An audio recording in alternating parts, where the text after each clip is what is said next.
haravuga bati bazi ko na Yesu atigeze yemegwa iwabo mugabo sono piloka ndibuka igikorane Kristo Ndikumana yateguye kuri ETS Kamenge umengo hari mu mwaka uheze n'amatere mu ntango z'umwaka ndavyibuka gusa ico ndi coco harabaye ambutayaje nininya hari abantu bavuye za Cote d'Ivoire bavuye za ko urumva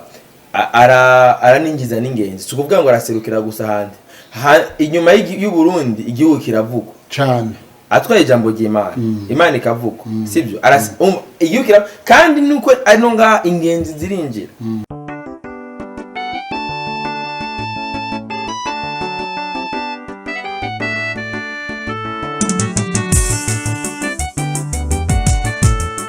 bakunzi urubuga rwa Bwayesu TV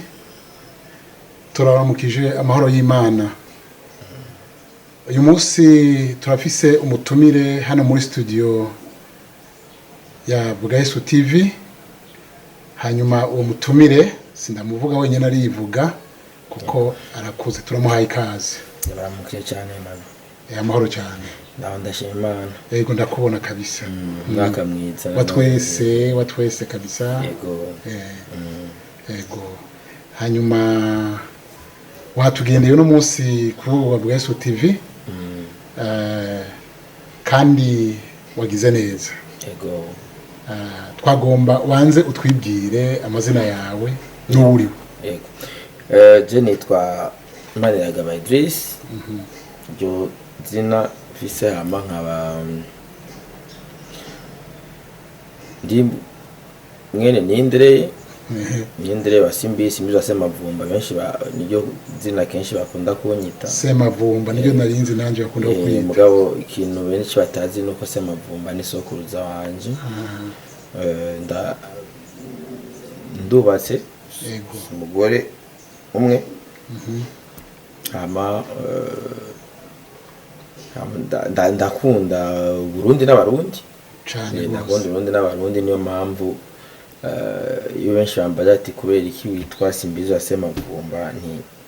ndakunda cyane guha agaciro imizi umenye inkomoko kuburya niho urukundo rw'abarundi ruba ruri cyane yego uravuze iki kintu gikomeye uti urakunda Uburundi n'abarundi. Yego. Hariho umurundi umwe amaze imisi avugangwa.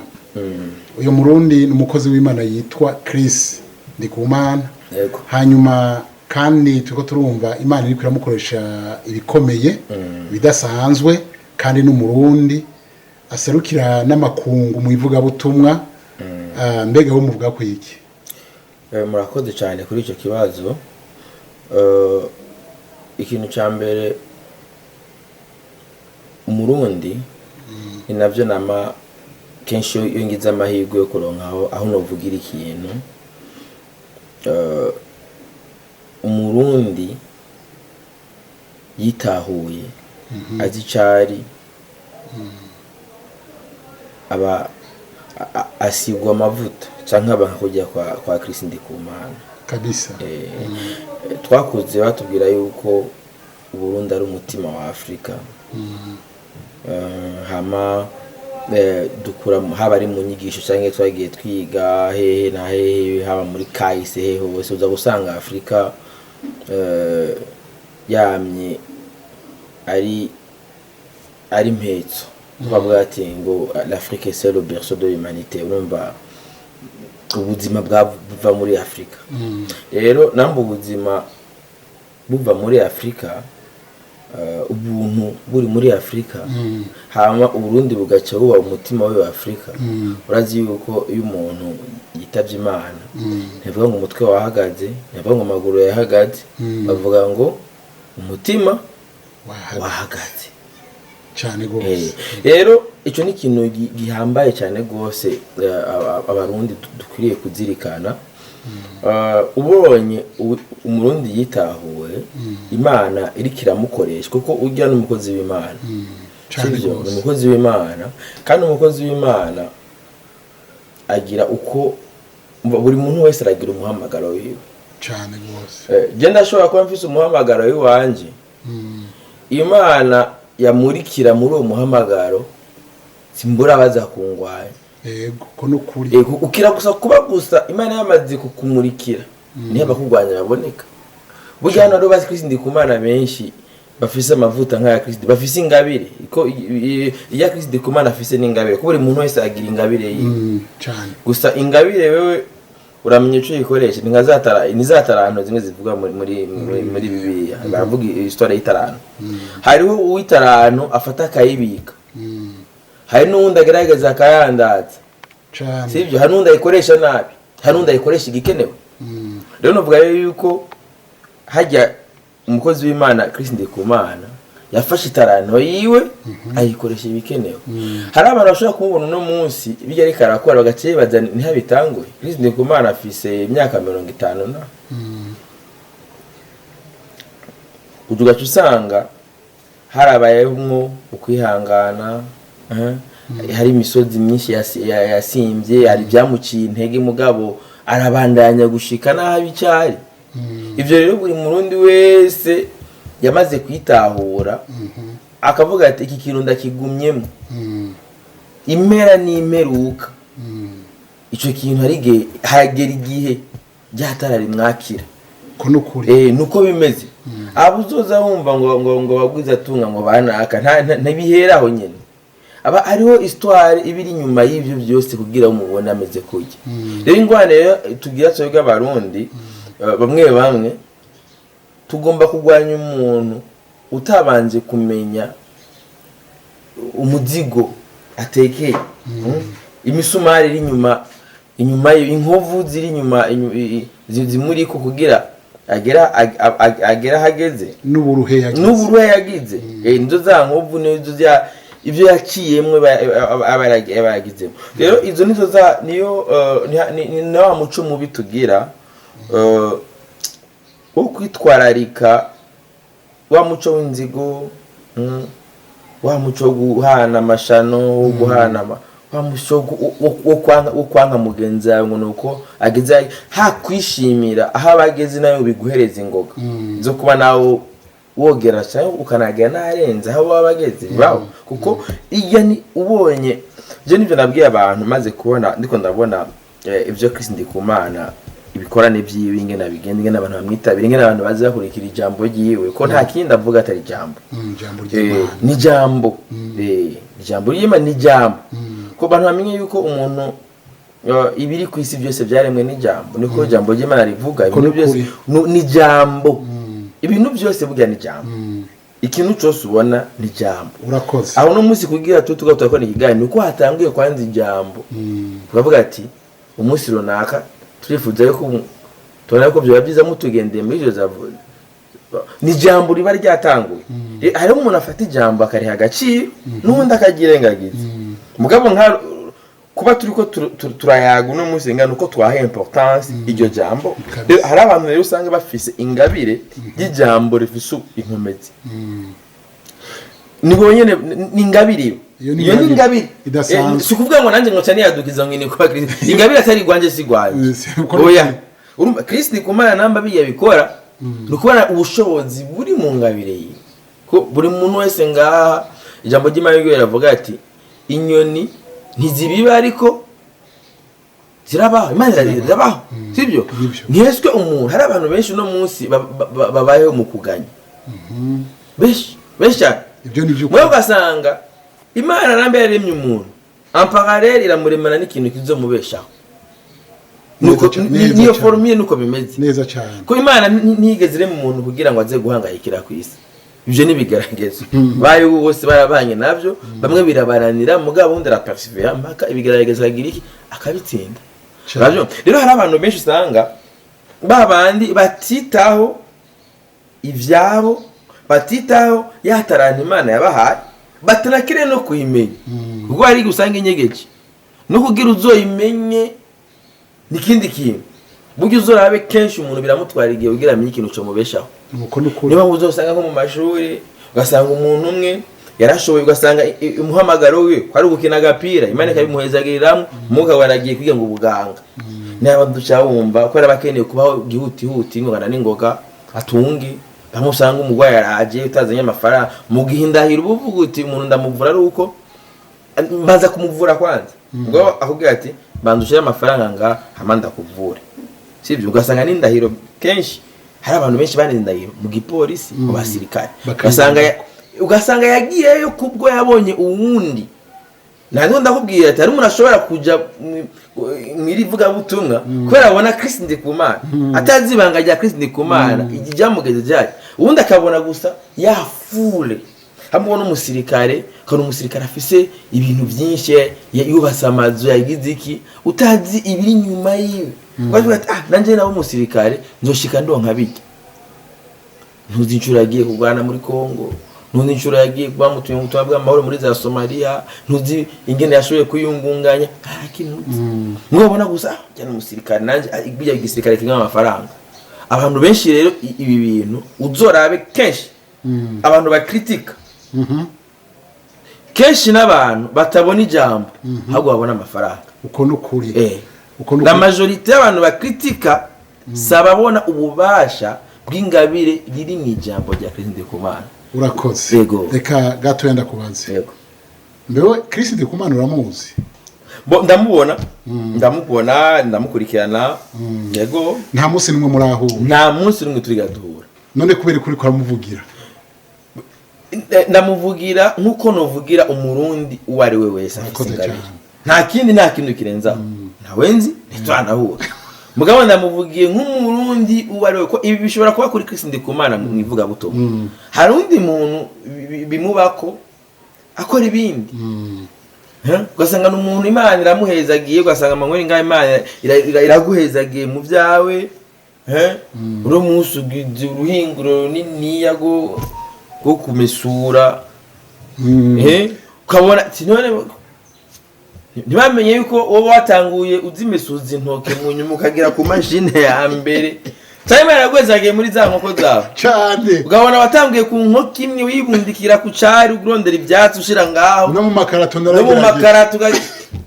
rero Imana ntushobora rero hari abantu baca baza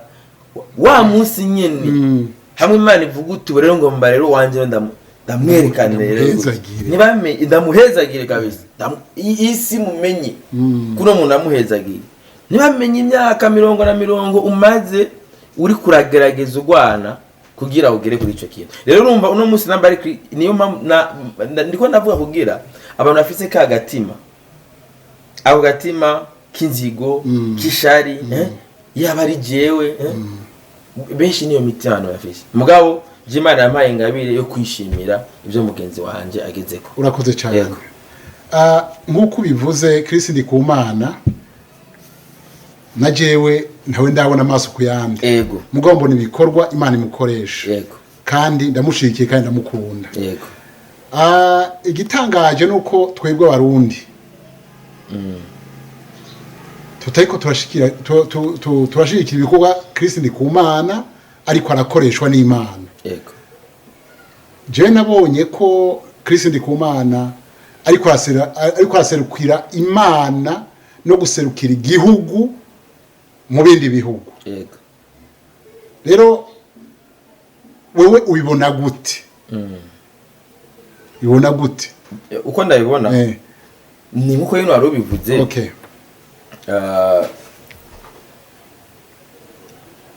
burya haravuga bati bazi ko na Yesu atigeze yemegwa iwabo mugabo sono piloka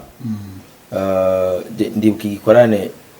Kristo Ndikumana yateguye kuri ETS Kamenge umengo hari mu mwaka uheze n'amatari mu ntango z'umwaka ndavyibuka gusa ico ndi coco harabaye ambutayaje nininya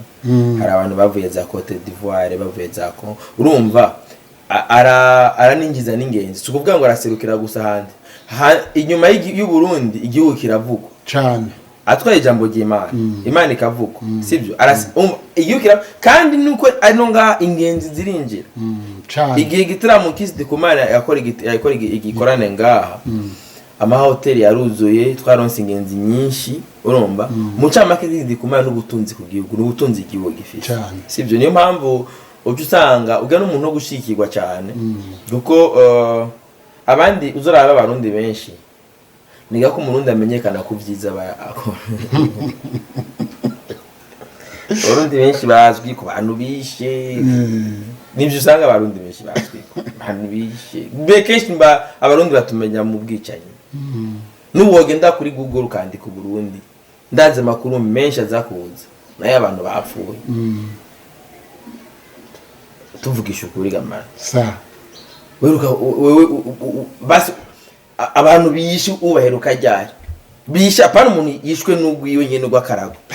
weruka ryari umuntu avuga ati ngo yishe umuntu bo ndabyumva ku maradiyo urusasu weruka ryari nta ruherutse kuvuga mugabo ugiye ku ma internet uzosanga uburundi bwama mu masasu ubwo rero ayo masasu atumvikana rero uko ni ku ari abantu rero bajejwe ibyo urasanga ari abantu nk'abandi ku Mana ashobora gutanga ubutumwa bwiza agenda afasha imitima y'abantu sibyo ugasanga wanashaka n'abarundi bonyene yansho bari ngaha bariko baramurwanya kimene unawo umurwanyiri yakoze ikivyo umuntu ntawe yibye Kristo Kumana niwe muntu wenyene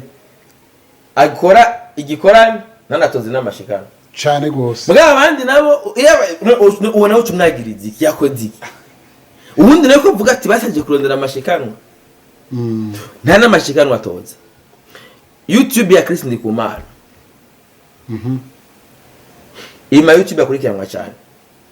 ndakubwiye yuko amafaranga ariko atarigarana n'ayatora burya niko bimeze yego ko umuntu waraje rya YouTube yiwe ndamuzi n'umugenzi okay wewe urabizi kandi YouTube yeriko amafaranga menshi urabizi cyane mbwa no ucuvuga no uwo muntu kandi umutipe yarabikoze yayimuhetije atani ivyatsi yego agiye kubimenya munyu hari abantu rero usanga objectif yabo bari kuri mission y'Imana cyane cyane inosi hari abantu bayiriko gwasa Imana yamuhaye ingabire mugabe iyo ngabire ayikoresha ku nyungu ziwe naho rero ikintu cya mbere umwanya munini ya camara atozi bigira 10 n'amashikara kwavuga ati sifisi ingabire bazondondera tusinkora ibitangaza hano sinda basengera hari abantu usanga afise iganza cy'umugisha kabisa agukozeho gusa gutya ebana iyo ni ingabire bazamenya yuko ni ingabire ni ingabire iyo ibyo ni ivy'ukuri ni ingabire maze ukubeshe bara urashaka kuvuga ni ingabire y'umugisha uko ni ikintu ucatuye kikaba kabisa rero iyo umuntu rero afise ingabire ayikoresha ko Imana yaduhaye amahitamo ayikoresha ushaka bwatika genda ayikoreshe kubw'inyungu z'uwayimpaye nuvuga rero ko ari uko umva Kristo Kumana n'ubutunzi ku gihugu aduserukira neza no kwishengero ubutunzi bw'igihugu ubutunzi kwishengero ni n'intunga y'Imana na cyane yego okay jewe rero ikintu kiro kirantangaza nuko mu bakristo b'uyu munsi n'abakozi b'Imana bamwe gatari bose ni wamuvuga nabi kandi atarakwiye kuvugwa nabi nkuko maze ukivuga twari dukwiye guhaguruka tukamushigikira kuko ariko arakorera Imana yagura ubwami bw'Imana witegereje no guca bugufi kwiwe bitandukanye n'ukundi guca bugufi kwandi bakoze b'Imana bose ega Yesu ntiyagwanyijwe n'abakozi b'Imana nye so baherezi bakuru so bamutanze ikintu tukiye kumenya tuje tugerageza kwiga kumenya ibihe gutahura ibihe ni ikintu nagusiguriye yuko benshi bayibonamwe inyungu z'ivyisi niyo mpamvu bamucira urubanza bacagomba kuyovya intama baba bafise ko nukuri mugabo wumvise umuntu isi ishingira intahe uburindiro bwira umugwanya habwo umushigikiye niwe yunge nawe urumva hama niho nawe ushikirwa uko nukuri uko nukuri niho nawe ushikirwa iby'isi ntibize bituma tugomba kumera nabi dutinze duta ubwoko turi ubwoko bw'Imana buryo bw'abarundi n'ubwoko bw'Imana rero ntibacabana aho uzobona umurundi wese karakora ibintu nitumere nk'aba baherezi condition certaine n'ubu Yesu yogaruka nk'uko yaje ubwa mbere niho gwari kubw'inyungu kubera hari abantu ngaha benshi batunzwe n'izina rya Yesu cyane none mwene izina ciyashika uwo numva yuko ngaho amabombo bahora bavoma mwe yo cyaziba niyo mpamvu rero urumva kumugwanya siyo solution ahubwo kumushigikira niyo bari solution niyo nyishu nziza ego sawa urakoze cyane Idris ego hanyuma Simbizi Wasemavumba ego urakoze cyane kuganira umpaye naye ndabashimiye cyane kandi rero no hanyuma nzo gukenera muri studio Vuga Yesu TV nta ngorane wakoze kwitaba akamu kacu ego kandi urakoze gushigikira umukozi w'Imana amen amen mbega Semavumba mbere ko turangiza ego none warakijije urasenga ndasenga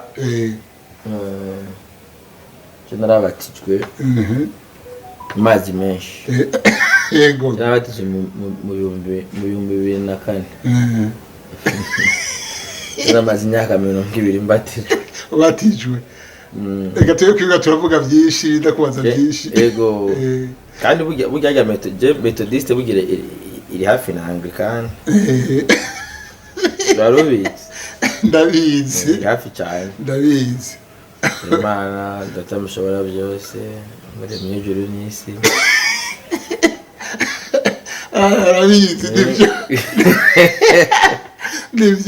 nibyo urabizi yego sawa urakoze cyane hanyuma reka ndakuri kuje mu bindi bikorwa kandi ndabona ko ari mu bikorwa byinshi nagutumira mu bikorwa byinshi kandi wakoze kunyihangana byari bihambaye ryari rino jambo iri jambo ryakomeye cyane ndaha important cyane jambo gusumba ibindi iri ryakomeye cyane yego kandi Imana ikomeze Kristo ndi ku Mana ikomeze no kumukoresha ikomeze no Burundi kandi urakoze cyane asante sana reka dusenge Imana gatoya mwa Imana ushobora byose turagushimiye kuri Imana y'igitangaza Imana y'icubahiro hezagira ikiganiro kizigifashe benshi turasengeye umukozi wawe ukomeze kumukoresha nko kurikora mukoresha imigisha bakuriye ikomeze kuba kuri we urakoze nye n'icubahiro tubisenze mu izina rya Kristo Yesu amen